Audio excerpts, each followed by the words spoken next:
تم آپ اپنا نام بتائیے گا اور بتائیے گا آپ نے کب پیسے دیے اور کتنے دیے؟ میرا نام مستجاب ہے جی، ملک ندیم صاحب۔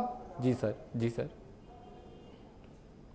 جی آپ کو میری آواز آ رہی ہے؟ جی آپ کی آواز آ رہی ہے، آپ جی ملک بتائیے گا۔ ندیم صاحب، اس کو اگر سوسائٹی فراڈ کہیں گے نا تو لوگوں کے ساتھ زیادتی ہوگی۔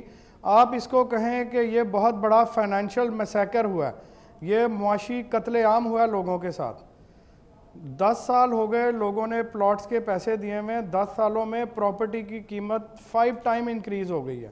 اگر اس وقت ان کو ان کے پیسے واپس مل جاتے ہیں تو اس کا وہ کچھ بھی نہیں لے سکتے۔ کویسچن یہ ہے کہ اگر اس وقت ان کو ان کے پلاٹس بھی مل جائیں تو 10 سال پہلے کنسٹرکشن کاسٹ تھی مکان کی، پلاٹ کی ویلیو کی تو بات ایک طرف ہے، جو کنسٹرکشن کاسٹ تھی وہ بھی 4 to 5 ٹائمز انکریز ہو چکی ہے۔ آپ کے کتنے پیسے تھے جی مستجاب صاحب جو آپ نے پے کیے؟ Just a society or land fraud, this was a financial massacre۔ آپ نے مستجاب صاحب کتنی ادائیگیاں کی ہوئی ہیں؟ جاتے تھے کہ ہم کورٹ میں جا رہے ہیں، نیب میں جا رہے ہیں، تو they used to laugh at us۔ وہ ہنستے تھے ہم سے کہ ہم پہ کہ جہاں مرضی چلے جائیں۔ ایک اور وہ کسی جس طرح ساتھی سے رد عمل لے دیں۔ عدالتیں ہماری ہیں، پولیس ہماری ہے، ایف آئی اے ہماری ہے۔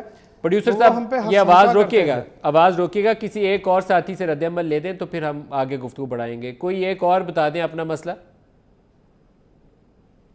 جی مجھے تقریباً 2009 میں ہم نے لیا تھا پلاٹ ایڈن کے اندر، اور تقریباً 3.5 سال کی قسطیں تھی۔ ہم نے 3.5 سال اپنی قسطیں جو ہے نا وہ کمپلیٹ کی، اور 3.5 سال بعد انہوں نے ہمیں قبضہ دینا تھا۔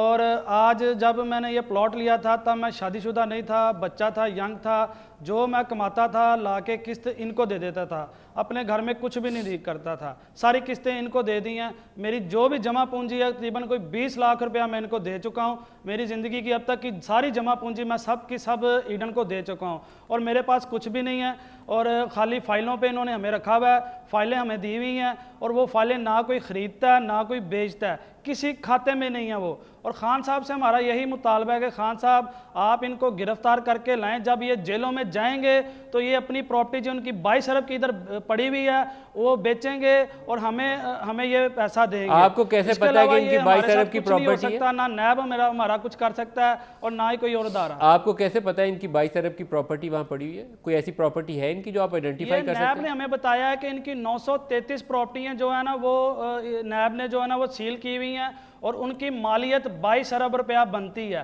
یہ نیب نے ہمیں بتایا ہے۔